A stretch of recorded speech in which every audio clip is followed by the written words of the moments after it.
So that moment has finally came that you thought you would never see, an empty nest. Whether it's you and your spouse going through this or just you, tune in as I share with you ways that I overcame the empty nest syndrome. Let's get started. Good afternoon, good evening, everyone, wherever you may be. Welcome to my channel, Inspirational Life Journey. I am Sakidra. I am here to give you inspiration for the journey. And today's inspiration is about the empty nest syndrome. I have already been through this with my kids. So if you are currently going through this or about to go through this, tune in with me as I share with you tips on how you can get through this season in your life. But first of all, congratulations. You have raised your kids to become independent enough to leave home and take care of their basic responsibilities on their own. So give yourself a hand for that. For that, you should be a proud parent. And this might be your last child leaving home, or it might be your only child leaving home. Bottom line is, you have given them the skills that they need to take care of themselves away from the nest, and that nest is home. So definitely be proud of that. So, what exactly is the empty nest syndrome? These are feelings that most people feel when all of the kids have left home or moved out, either temporarily or permanent.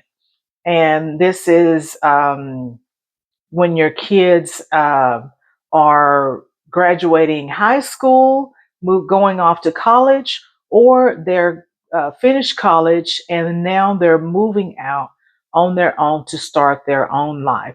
Now, this video is not for those who have adult kids still living at home and you're trying to get them out of the house. That video has to be for another day. But this video is for those parents that are feeling that empty nest syndrome for the first time.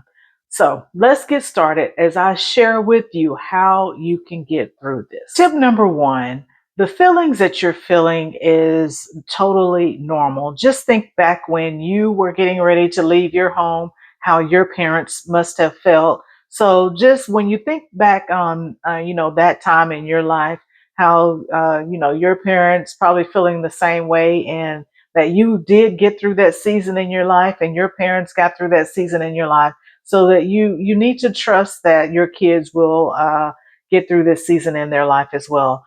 God gave us these beautiful kids, not so that we can hold on to them forever and keep them in our homes forever, but eventually they must leave the nest, and the nest is home. If we think about the term that we use, the nest, we think about the birds.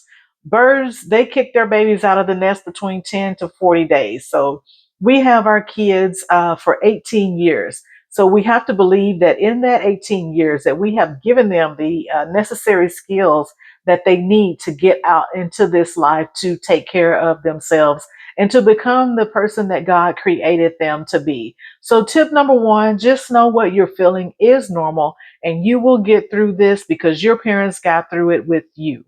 So just hang in there and you will get through this. It is normal. Tip number two, you are now transitioning from a position of parenting to a position of mentoring. Do not be an overbearing parent as they go out into the world to discover life on their own. Yes, they are going to make mistakes, but you need to allow these things to happen so that they can develop into the person that God created them to be. Give them advice, but do not be offended if they do not take your advice. They are now an adult and they're going to have to take responsibility for the choices that they make, good or bad. So be a mentor, give advice, allow them to make the decision that they need to make, and they need to take action, they need to take responsibility for the actions that they do. So be a mentor. Don't be a overbearing parent. Allow them to make decisions and choices on their own. Tip number three, give them their space. This is an extension from tip number two. Give them the freedom and the space they need to find out who they are. You will be tempted to call and text them every day, but don't do it. Because as soon as they do not answer or text you back right away, you're going to have a massive panic attack thinking that something is wrong. So you have to let go and let God. You need to pray for God to protect and watch over them and know that He is doing that. Do not try to call and check on them every single moment, every day. They are going to be just fine. They are out there discovering the world on their own, just as you did. You got through it and they will too. So, again, give space to them. Know that God is watching over them and allow them to be the adult that they were created to be. Tip number 4, take some time to find out who you are aside from being a caregiver and caretaker. Discover new things about yourself. Pray for God to reveal to you what your new assignment is in this new season in your life. If you feel that you were meant to be a caregiver and caretaker, I encourage you to look into foster care or elderly care.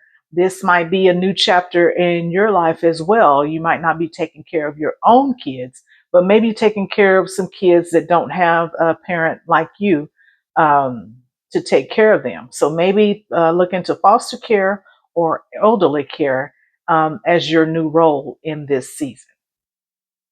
Tip number 5. So finally, enjoy this new season in your life. So many parents did not get the opportunity to experience what you are experiencing. See this as a blessing and not a curse. If you know of a parent going through the same thing that you are going through, give them a call or text, encourage them along the way. The encouragement, when we encourage others, it helps encourage us to get through the seasons in our life. So help someone else along the way, and that will help you get through this season as well. So just remember, what you're feeling is normal. You and your parents survived when you left home, so your child will survive as well. Be a mentor and not a parent. Give advice and let your child make the final decision. They will be held accountable whether that decision was good or bad. And that's just part of growing up and being an adult. That is part of their growth process to learn how to take responsibility for their own actions. And don't be a helicopter parent. Give them space to grow. They need space to grow to become that person God created them to be. And just remember, let go and let God. And also discover what your new assignment is in this season. And finally, just enjoy the journey. Let go, let God, enjoy the journey. Proverbs 22:6 says to train up a child in the way that they should go. And when he is old, he will not depart. So just know, if you are a Christian parent, that you have done the right thing raising your child as a Christian. He might stray for a little while, but he will return a whole new person. You let them go and be the person that God created them to be. They will go out, make mistakes, and come back. They will learn from those mistakes and be an even better person. Please like and subscribe to my channel if you haven't done so already. Maybe share this with somebody. If this video was not for you, maybe you know someone going through this season in their life. Hopefully this will be helpful. These are some tips to help you along the way. That is what my channel is all about, giving you inspiration for the journey. I have enjoyed my life thus far, and I've made some mistakes and learned some things along the way that have helped me, and I am just sharing those things with you. Inspiration for the journey. Despite the curves and the detours that we have in life, we have to keep pressing on to the main prize, which is the return of our Savior, Jesus Christ. So I hope this information has been helpful and informative to you. And until next time, enjoy the journey and be blessed. Have a great day.